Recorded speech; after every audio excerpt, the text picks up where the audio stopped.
Good evening and welcome to Truth and Justice TV. My name's Jennifer Obaseki and today I'm here with Dr. Alex Amicarelli. Hello. Wow, I missed you all last week and sadly, yes, I got COVID, but I'm fully recovered. I had to take my time off in isolation and I caught it despite having the jab. So my message to you this week, if you're out there, don't say you're not going to get the jab. Make sure you get vaccinated, because without that vaccination you might not have seen me here this week. So it's a struggle even with the vaccination, but it's a difference between getting COVID and surviving and getting COVID and maybe having to go into hospital and having further complications. So please do get the jab. That's my own little take on it. But today we're going to be discussing the very important topic of immigration. Now, Dr. Alex, people get it so wrong and sometimes people get it right. First of all, before people go and get advice, what should they look out for? And I don't like to be biased on this, and neither should you. Really and this truly, is general advice for everyone, not just for when you see lawyers, but for everyone. Be careful, because it's packed with scammers out there. yes. In all fields. People promising you a job to come to the UK, then you find out that the agent was a scammer. Or a course that means that you don't actually qualify to stay here or doesn't meet the criteria of staying here as a student. So do your homework. Make sure the person is insured, make sure the person is qualified, specializes in immigration, and make sure that you actually qualify for the visa that they're saying that they can get for you. Yeah, this is very important because, as you probably know, we started talking about this a few weeks ago. There have been important changes in the immigration system in the UK since last year. So it's about 12 months that we are with a new system in this country. It started slowly, but it's now becoming the official system in this country, which affects almost every kind of citizen from every country. So now that we've left the EU, it means that the UK is open to all for coming in, but all on a level playing field. So you might have come from an EU country, but if you're coming to settle, you must meet the requirements now. You don't want to come and then get stopped at Heathrow or even turned away, and we've been seeing situations like that. Yeah, we saw situations, very disappointing situations, but understandingly, the UK government only applied the laws which apply. So the UK has left the EU, but it's remained an open country. As I said last time, and as we keep saying all the time, but there are rules to follow.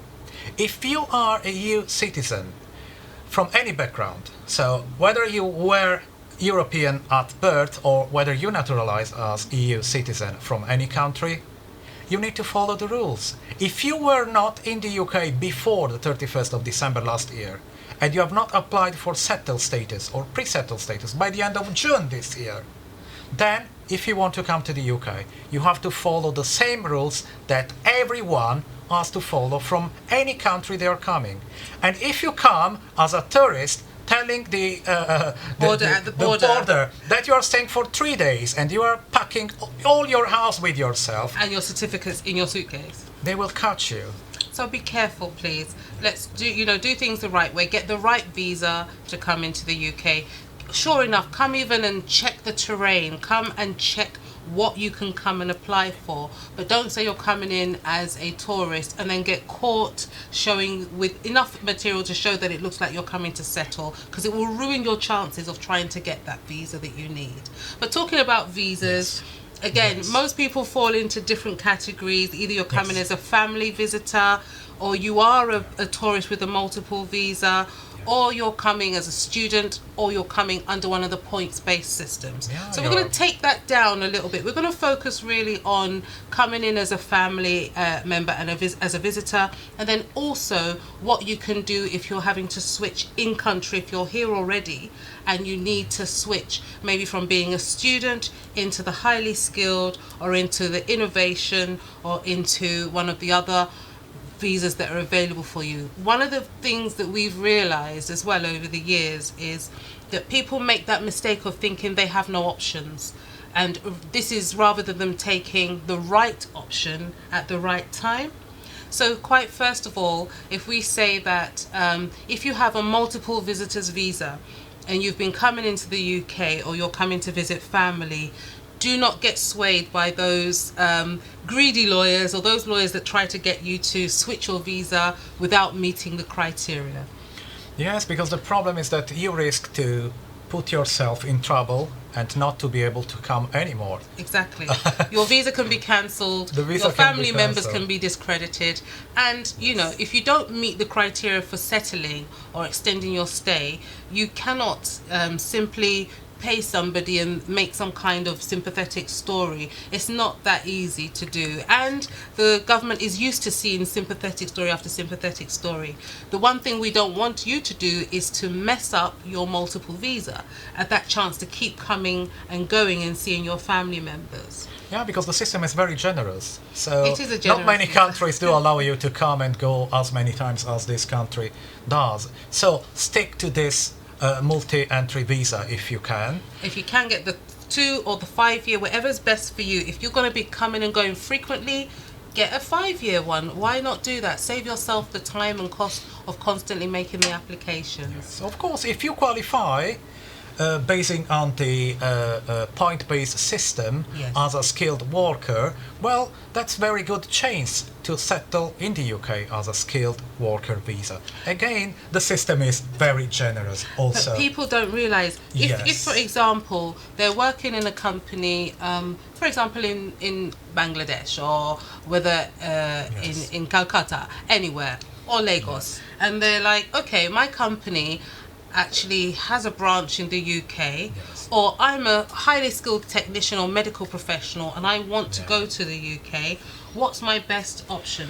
Yes, depending on the very specific situation of And the every field of single work. and the field of work, because there are some jobs for which there is a shortage in this country. So again, the point-based system is very simple and smart system.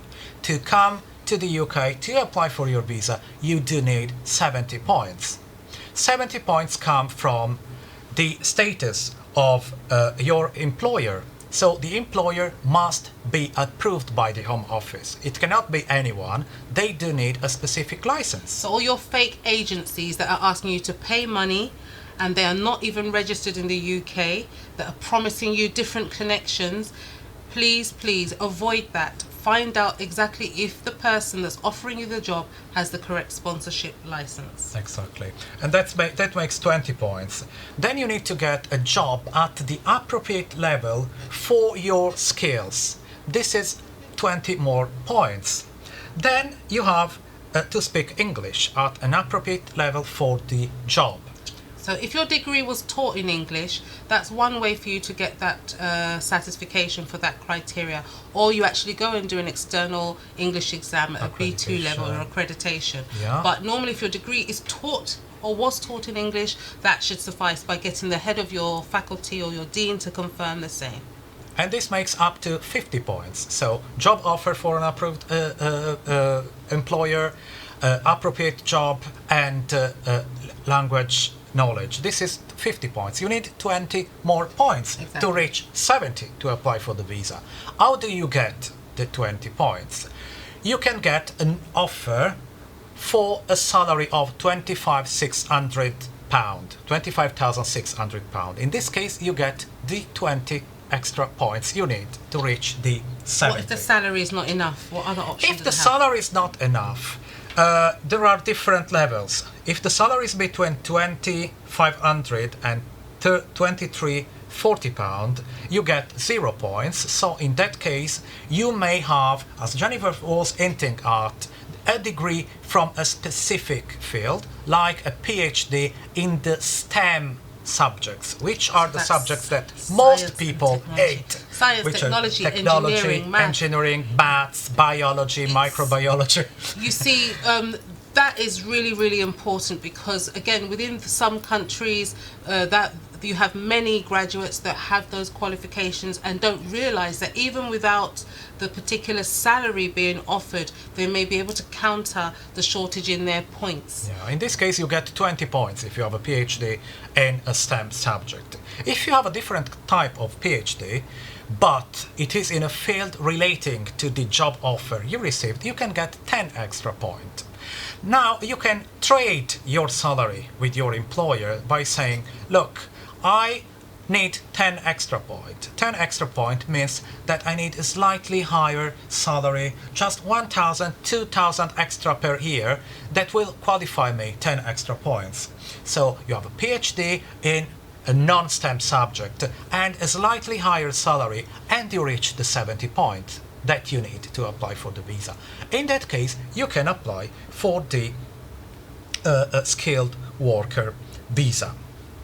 Are there any other tips that you might give people, because we still see many mistakes? Don't get me wrong, I've been doing immigration law for 20 years, and we've done within my own range of clientele, I've done more than 5,000 cases with a 90+% success rate. So it's important for me when I sort of talk about this subject for people to appreciate that we look at it subjectively, as per country, as per field, and also within our deep and expert knowledge of the UK law, but also looking at it objectively from the practical point of view, the various difficulties people have with their embassies being closed, difficulty with technology and online applications. So any other tips for people who yes, of course, problems? What we just saw about the skilled worker visa, you don't need to be scared about, as I mentioned, PhD, which is the top level. You don't need a PhD to come to this come to this country. Don't be scared, because on the skilled worker route visa, you just need a level 3 qualification. So on the official register it's very important you look to see what that means. So if you don't have formal qualifications, if you have online digital qualifications, you might still meet those the criteria. Exactly. So please, and there are a lot of colleges in the UK, even universities, offering online courses at very good level 5, level 4. Level 4 is very good, especially if you are young or you are a mature student and you want to requalify. Level 4 is quite good. So you can do an online course, get your qualification. Based on that extra bit that you have, you can reach quite easily the threshold required to apply for the visa. Right. We're going to take a quick break. So remember that you can top up your skills online with a course, and remember the very minimum is level 3. And when we come back, we're going to be looking more detailed about how you can switch your visa in country. You might be coming to the end of your studies, not sure what to do. You might also be struggling when you have discretionary leave to remain and not sure what to do. So we'll see you in just a few moments.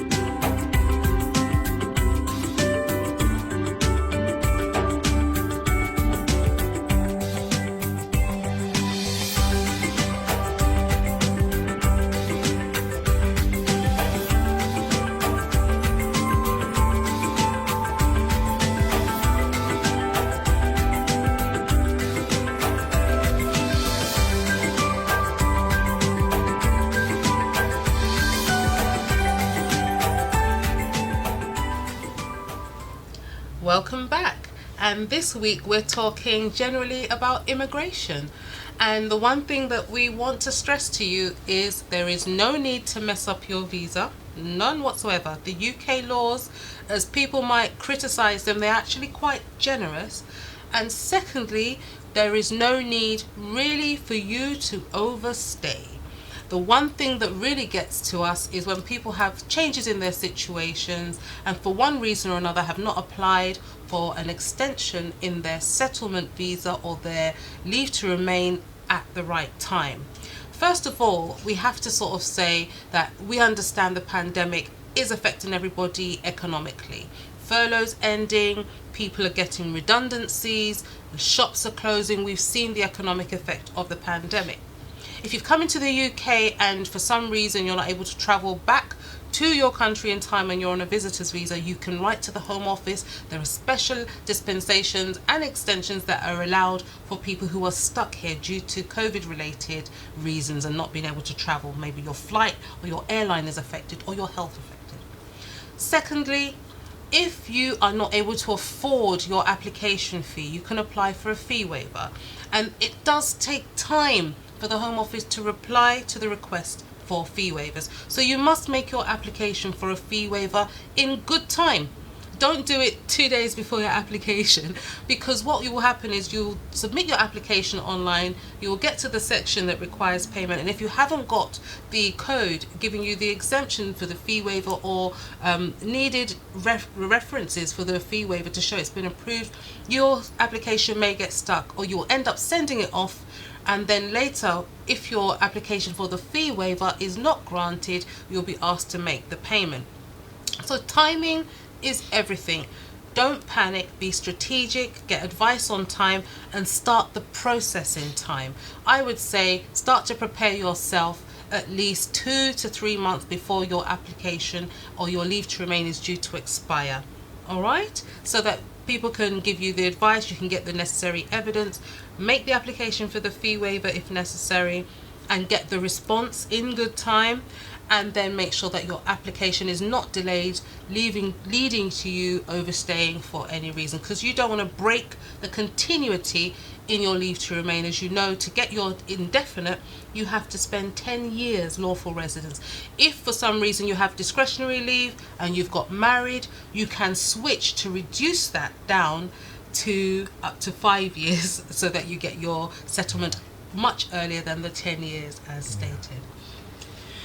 Yeah, as Jennifer was hinting at the possibility of working for the same overseas employer also in the UK. Yes, overseas representative. Yeah, this is the case where maybe a multinational or anyway a company that has different branches is considered, of course, an approved employer in the UK. So normally you will need to have been working for the employer overseas, so outside the UK, for at least 12 months on the date of your application.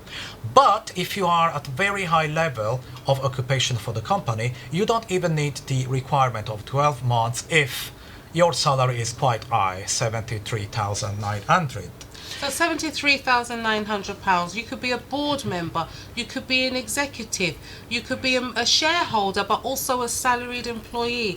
Very important that you realise that rather than cashing in or cashing out from your company through share options, you might want to take it as a salary and then meet the requirements to come into the UK as the overseas company representative. If you're not at that level, you can still apply based on this route if your salary is between 23,000 and 41,500.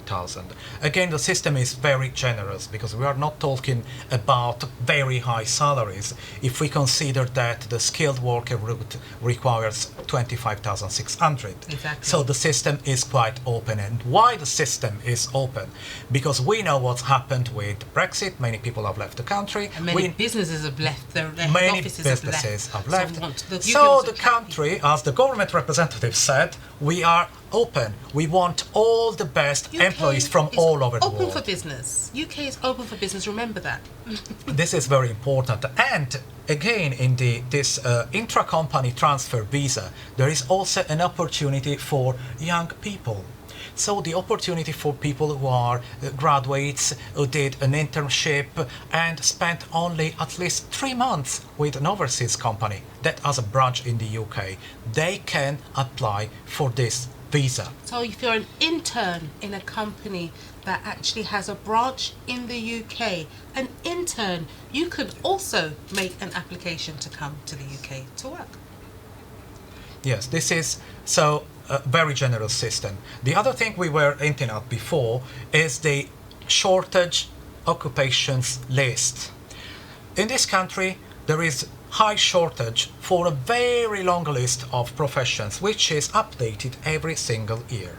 So you can go online and check at the .gov website, and it will show you the list of occupations in short supply. Yeah, and if you need any help with it, we can help you with it. If you work in the ophthalmology profession, if you are a specific technician in the field, in car, in this kind of garage work, there are so many fields. So don't get scared that you have to be at a professional level. It can be any kind of profession. People don't realize also, though they have specific investment visas such as the innovation visa, where your business plan needs to be signed off and you have a minimum investment level, there are other routes, and that particular innovation visa actually can be difficult. Apart from showing that you actually have the funds to invest, you also have to have that second level with your business plan being signed off. And sometimes the business plan can be signed off and then you actually don't get the visa. Sometimes it's considered not innovative enough. The idea has to be one that is considered somehow unique, and that can be quite a tall order. And again, once the plan is signed off, it is no automatic guarantee to you actually getting the visa. So people might spend time buying off-the-shelf business plans and not realizing that that's no guarantee to them getting the visa. But some other routes that people might not be aware of, if you can run through there is a very interesting route for especially young people between the age of 18 and 30. There are many smart girls and guys all around the world that are applying for these routes. You need to be a talent or some way considered to be a promise within a specific field, which can be the field of engineering, the field of IT, the field of biotechnology, the field of the arts also. So even as an artist, so you could be a playwright, Yes. you could be an author, and the fact is you can just be seen as a promising talent. And what's the requirement? Of course, there are specific rules. You need to provide evidence of the fact that you believe to be a talent or a promise within your field. We saw Indian guys being 18, 19, 20 and being like the top scientists in the country in the field of IT, biotechnology. So if you have evidence, if you have a project, there are people who are 16 who have worked on very important biotechnology projects. So age is not an issue, provided your age is up to 30. You need endorsement letters, so recommendation letters from companies who have known you the way you work and they know your skill well. You need help from an employment agent or an employability group helping you building up your CV, because there are specific requirements for the CV in this country which are different from the requirements in other countries. So once you do this, you will need to get endorsement by an endorsement recognized body. There are 6 in this country, one for every specific field. So we can help you through this process. Any other routes that they might consider as well? The Youth Mobility Scheme? There is the Youth Mobility Scheme. Let's also think about specific agreements between the UK and some countries. Yes. Because we know the special links that this country has with some countries. So also depending on where you are now based, because you may be Nigerian but based in France, there may be a different route for you. Or you may be, I'm from Italy, we have a huge Nigerian community in Italy, and it's lovely when we see these guys coming to the UK. And please don't forget, you are Nigerian. I'm Nigerian by association. Nigerian by association. Everybody's Nigerian by association as far as I'm concerned. Please, if you are in Italy or in Spain, do teach English to your kids, because languages are very important skills for everyone. And in some countries, people tend not to learn English, also in the Nigerian community. Yeah. So when you move as a family, it becomes a problem if the kids can't integrate. Maybe they speak the national language, but they don't speak English. So please do work on all the skills for your kids. Yeah, so there's a lot that have been compartmentalized, but we are going to go more in detail on the investment routes to the UK. So we'll go very much so specifically on amounts of investment and also different options that you might have, whether you decide to take the level of investment that you do, whether it's within the million range, so it's a very expedited route towards settlement, or lower, where you have a number of years before you get settled, or whether you take the skilled and jobs route, and what options you might have for being an employee as well as an investor in the company that offers you the job. And the other thing that we're going to talk about is golden visa routes. So UK may not be the ideal company for you if you're doing lots of investment. So to all of you out there, if you have any further questions, feel free to contact us by email. That's info@obasekisolicitors.com, or alex@obasekisolicitors.com, or even immigration@obasekisolicitors.com. Thank you for staying with us. Thank you, Dr. Alex. Thank you, Jennifer. And we'll see you again next week. And if you can't be good, be careful. Stay well.